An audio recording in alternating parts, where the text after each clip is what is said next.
স্বাগত বক্তব্য উপস্থাপন করবেন সচিব ডাক্তার মিজানুর রহমান, ডাক্তার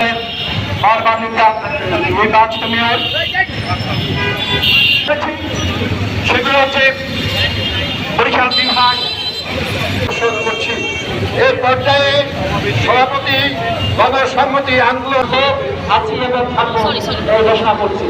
বন্ধুগণ, আমরা দেখছি আজকে এই মানববন্ধন কর্মসূচি পালন করছি।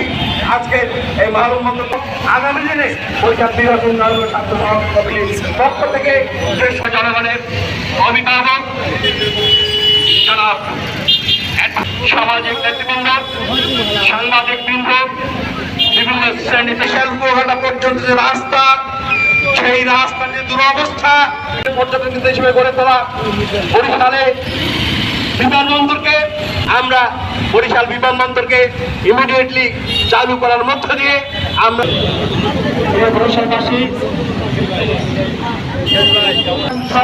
করতে হবে। পাশাপাশি আমাদের হচ্ছে আরো মন্ডলের প্রধানমন্ত্রী যখন তৈরি হয় তখনও বলা হয়েছে আমাদের